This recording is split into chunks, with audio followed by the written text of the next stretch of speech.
Cadera dolorosa del adolescente, causas, diagnóstico y tratamiento. Diserta el doctor Dante Parodi, médico especialista de cadera, profesor adjunto, editor del Journal of Bone americano.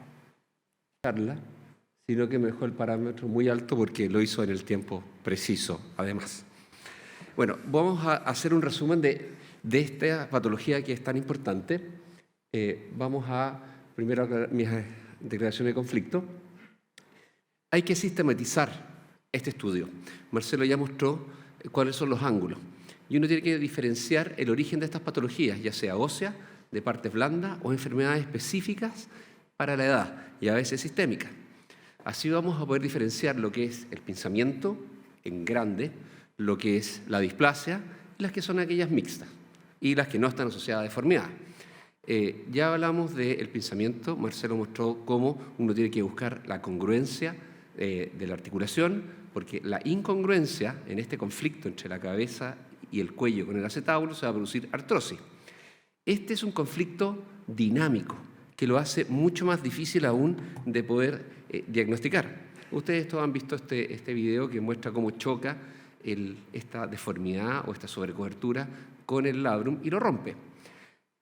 Para poder entenderlo y para poder clasificarlo, nosotros lo diferenciamos artificialmente entre lo que es origen de la cabeza, CAM, y lo que es de pincer, del acetábulo, como lo mostró Marcelo, pero esto es una diferenciación absolutamente artificial, porque la gran mayoría de los pacientes tienen un componente más bien mixto, ya sea por incongruencia pura o por sobrecobertura. El truco está en ver qué predomina, si predomina la deformidad ósea de la cabeza, es decir, el CAM, que nosotros lo vamos a confirmar en nuestra artroscopía, o si predomina la deformidad tipo pincer. Las etiologías de estas deformidades pueden ser múltiples y habitualmente partimos siempre con la más frecuente, que es la que no sabemos por qué se produce. Pero en traumatología infantil tenemos causas bien claras: la epifisiolisis, el PERTES, la retroversión acetabular, que son causas, la verdad, que son como el paradigma de estas deformidades. Así que uno puede encontrarlas relativamente fácil haciendo una buena historia clínica, un examen físico y basándonos fundamentalmente en la imagenología. La historia clínica para el traumatólogo de cadera, por ejemplo, es ¿qué cadera te duele? ¿Ah? Yo creo que uno debería investigar un poquito más cuando hacemos la historia. La clínica, no los quiero aburrir, pero habitualmente en el pinzamiento los pacientes se quejan con dolor en la zona inguinal.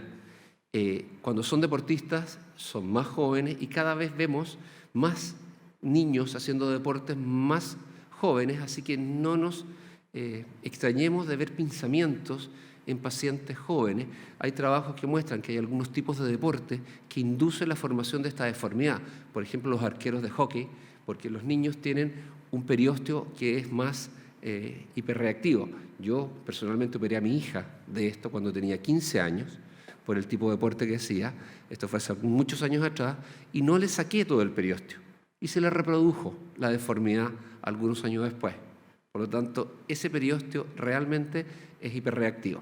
El examen clínico es un examen que todos hacemos, que puede estar presente en un montón de patologías y consiste en la limitación a la movilidad en un test suave. A cualquiera que uno le flecte la cadera más de 90 grados o más de 20 grados de aducción le va a doler. La imagenología es clave. Yo uso fundamentalmente la pelvis AP y el Lauenstein, y de acuerdo a lo que encuentre le pido o no le pido otras radiografías, porque creo que nosotros irradiamos mucho a los pacientes. Y personalmente estoy en un combate así filosófico para no irradiar de más a los pacientes. Vamos a ver todo lo que dijo Marcelo, no tiene sentido ir a repetirlo, pero en esto es importante y fundamental que veamos ambas proyecciones. En esta proyección de esta una doctora que se había hecho la radiografía AP de pelvis, no tenía nada, pero en la Lauenstein ustedes pueden ver la tremenda deformidad y la gran choque o CAM que tenía esta paciente. Es importante siempre ver al menos dos proyecciones. La resonancia es fundamental porque nos permite ver el ángulo alfa, nos permite evaluar el cartílago, La mayoría de los resonadores hoy son de 1 Tesla y medio, así que no es necesario hacer artrorresonancias. Y además tenemos bobinas especiales para cadera. Hace 25 años atrás, cuando partimos con este diagnóstico, los resonadores eran de medio Tesla y no teníamos las bobinas específicas para cadera. Así que hoy la artrorresonancia, desde mi punto de vista, yo la dejo reservada solo a aquellos pacientes que son casos de revisiones de cirugía o que realmente no tengo claro cuál es el origen del dolor, si es intraarticular o no. El ángulo alfa, aquí yo discrepo un poco con lo que dijo Marcelo, porque cuando uno revisa el trabajo original hay un poco de confusión, porque hablan que el valor normal en todos los pacientes asintomáticos eran menores de 42 y en todos los pacientes sintomáticos eran más de 50 grados. Por lo tanto, hay un sector gris que está entre los 42 y los 50, en que probablemente el ángulo alfa está alterado en pacientes asintomáticos. La verdad es que no solamente es idea mía, sino que lo conversé con Martin Beck, que escribió el trabajo, y él me ayudó en esa disquisición. Pero claramente lo que se maneja es lo que dice Marcelo. El tratamiento del pinzamiento, uno tiende a decirle a los alumnos y a los kinesiólogos y a toda la gente que uno debe partir con el tratamiento conservador, lo que realmente es un error desde el punto de vista científico, porque es una deformidad que no se va a mejorar con estabilizaciones kinésicas ni con posturas especiales. Lo que pasa es que la kinesioterapia les va a ayudar a estos niños al principio a manejar el dolor porque mejora la estabilidad de la cadera, porque restringe en algún grado algunos movimientos, pero fundamentalmente porque aporta mayor circulación, disminuye los factores inflamatorios y le duele menos. Pero la deformidad está ahí y va a seguir produciendo daño. Yo sé que suena violento decirlo, vamos a operar de entrada, pero todos los pacientes que parten con un tratamiento kinésico, si siguen haciendo deporte, además, van a terminar con indicación quirúrgica. El tratamiento del pinzamiento, en general, consiste en lograr que esta articulación que entra en conflicto deje de estar en conflicto, o sea, evitar este choque, como ustedes ven ahí en ese video, ¿se ve? Sí, que uno reseca la deformidad y permite que la articulación quede libre de este pinzamiento. Ese es el truco de fondo.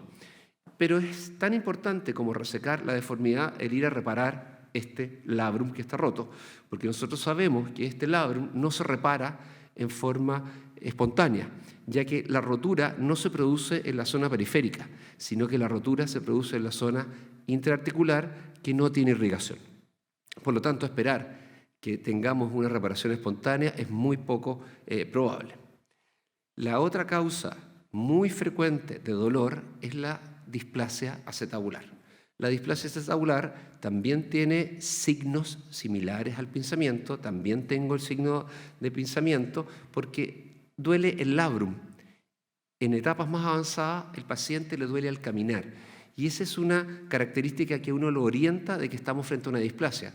Orienta, no es sinónimo de que es un signo patognomónico, pero si yo tengo un niño que me dice que le duele al sentar y pararse de una silla, ese orienta a un pinzamiento. Si yo tengo por otro lado un niño que me dice que él le duele después de caminar 2, 3 o 4 cuadras, ese es signo de sobrecarga, probablemente.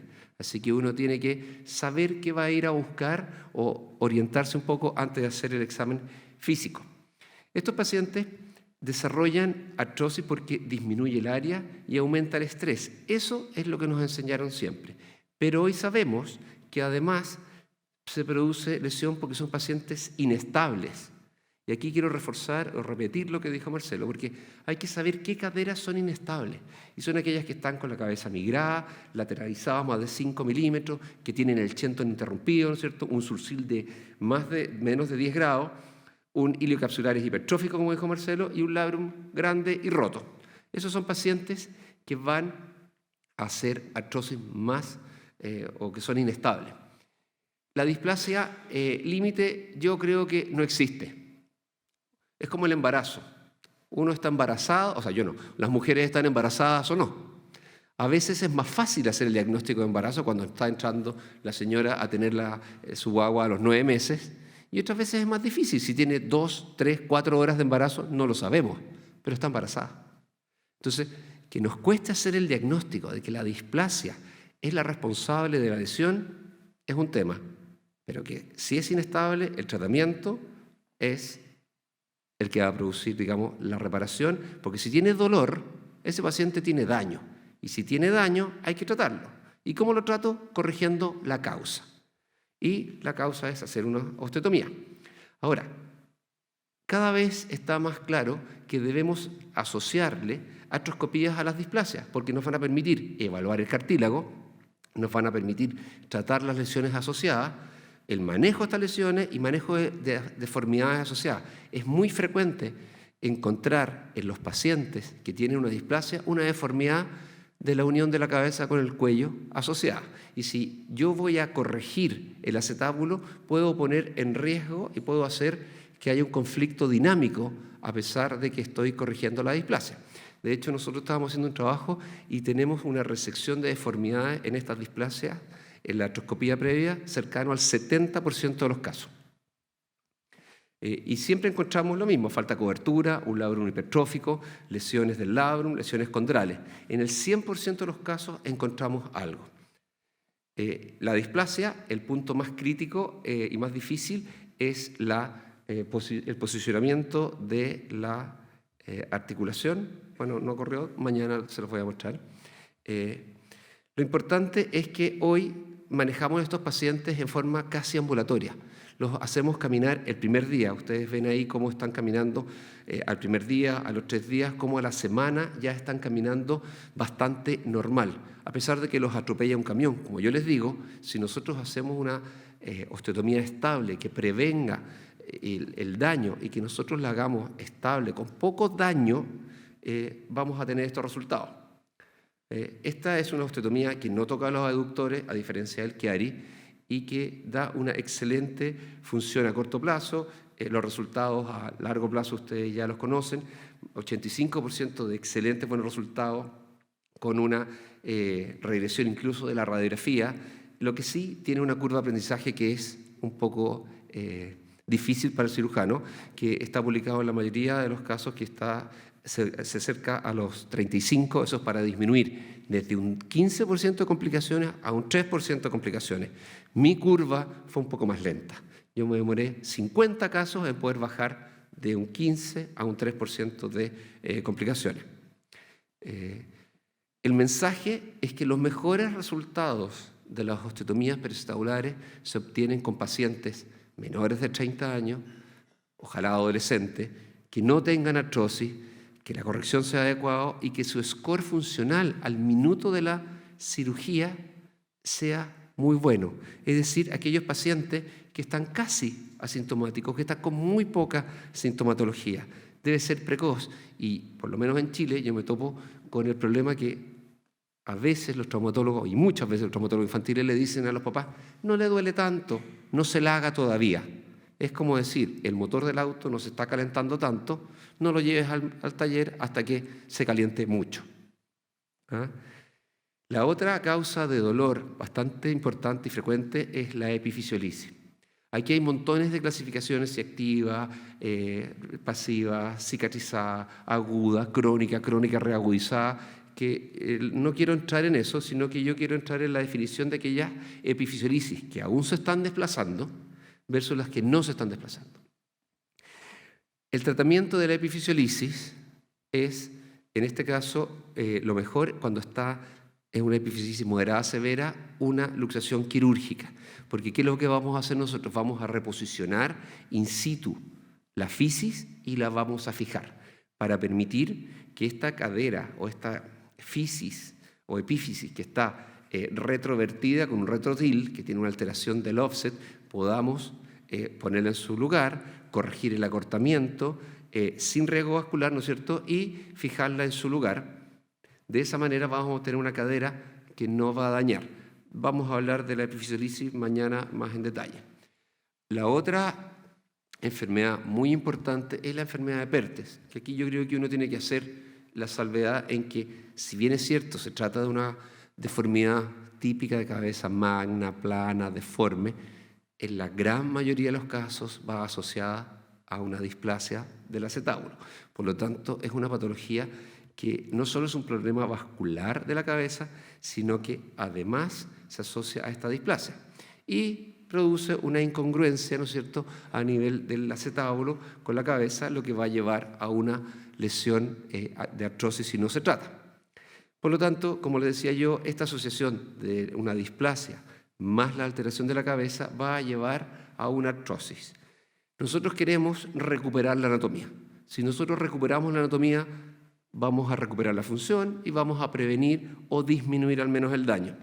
Pero, para complicar un poco más el asunto, el PERTE siempre tiene alteraciones mixtas. Tiene la cabeza neférica, tiene la displasia, pero se asocia a un cuello corto, lo que da dismetría y en muchos casos Trendelenburg. Por lo tanto, si yo quiero ir a recuperar la anatomía, tengo que corregir la principal alteración, ¿no es cierto?, que es la deformidad de la cabeza, pero no tengo que dejar de lado las otras deformidades porque yo quiero recuperar toda la anatomía y quiero recuperar toda la función. Por lo tanto, vamos a hacer primero la remodelación de la cabeza. Y esta remodelación extracapital puede ser tratando de sacar la deformidad mayor o tratando de dar una mayor circunferencia a la cabeza del fémur, que, digámoslo, no es una circunferencia, pero cuando nosotros hacemos estas radiografías de centraje o Lawrence en 40 grados, como a mí me gusta, vemos que hay cierta congruencia articular entre el acetábulo y la cabeza que se puede mejorar. Por lo tanto, nuestro plan es remodelar la cabeza, alargar el cuello en forma relativa para mejorar la fase de los abductores y disminuir el riesgo de que haya un pinzamiento extraarticular entre este trocánter que va a quedar alto y el acetábulo que voy a corregir. Por lo tanto, descendemos el trocánter mayor. El primer paso es hacer una luxación quirúrgica de la cadera, ¿no es cierto? Puedo tener la cabeza ahí con toda su extensión y yo puedo definir en forma absolutamente arbitraria qué es lo que es esférico y qué es lo que queda fuera de esta esfericidad. Hay plantillas para eso o uno lo puede hacer de acuerdo a lo que vaya viendo en el momento. Una vez que hemos hecho esta delimitación, vamos a resecar todo aquel hueso que nos queda fuera de esta circunferencia, teniendo cuidado de no ir a resecar los vasos que están en esta zona. Es el único pedazo de hueso que no tenemos que sacar. Una vez que hemos hecho esta remodelación, vamos a descender el trocánter desde el punto que definimos hacia distal, y aquí ustedes ven que lo trasladamos entre 3 a 4 centímetros. Teniendo esta cabeza más esférica, con el trocánter descendido, con una elongación relativa del cuello, vamos a tener una mejor congruencia y vamos a estar libres de pinzamiento, como ustedes ven en ese caso, o en ese, o en esos dos, con una congruencia, digamos, relativa. Pero tenemos una cadera que está inestable. Por lo tanto, tenemos que asociarle ahora una osteotomía pericetabular a este centraje de la cabeza que hicimos. Nosotros tenemos pacientes, y estamos publicando estos pacientes que tienen, bueno, se debería caminar, entre 8 y 23 años de evolución. Estos pacientes, ninguno fue necrosis, aún no están usando prótesis, están todos en buenas y excelentes condiciones. ¿Y se debe a qué? ¿A que somos grandes cirujanos? No, a que los operamos precozmente, tenían 15 o 14 años. Cuando la deformidad es intracapital o es mayor, lo que debemos hacer para ir a tratar de corregir esta doble esfera es hacer una remodelación de la cabeza intraarticular. Es decir, tenemos que ir a disminuir el volumen de la cabeza y alargar el cuello. Esto es bastante más difícil porque hay que hacer una osteotomía cervical en L, en la que uno tiene que desinsertar con hueso el cuadrado femoral para poder desplazar el segmento de la cabeza femoral y ahí después ir a fijar esta osteotomía, con lo que reducimos el tamaño de la cabeza, vamos a alargar realmente el cuello y vamos a tener una cabeza más pequeña, más congruente y luego le realizamos la osteotomía periacetabular. Ahora, no todo debe ser abierto. Nosotros podemos asociarle artroscopía desde el punto de vista coayudante a estos pacientes e ir a reparar el labrum e ir a reparar este cartílago que está con daño. Todas son cirugías complejas, pero van a permitir aumentar la vida del paciente. Ahora, nosotros podemos, con la artroscopía, como les decía yo, reparar el labrum, como ustedes pueden ver ahí, o hacer reparaciones condrales. Y lo que hacemos también en estos casos, cuando ustedes ven cómo se mueve el flap del cartílago, es hacer microfracturas, perforaciones retrógradas. Nosotros presentamos esto el año 2011 en el American Academy y después lo publicamos el año 2015 con muy buenos resultados clínicos. No hemos podido aún resolverlo desde el punto de vista imaginológico, pero es la única alternativa que tenemos para tratar de pegar esta alfombra que se está despegando sin romperla desde la zona acetabular. Estamos además pensando que son niños, por lo tanto, alguna capacidad tendrán de remodelación esas células que están ahí. Pero también podemos manejar el PERTES solo desde el punto de vista artroscópico. ¿Qué casos usamos? Aquellos que tengan una deformidad menor, ¿no es cierto?, que la esférica sea única, que no tengan Trendelenburg y que el cuello no sea tan corto, porque siempre es corto.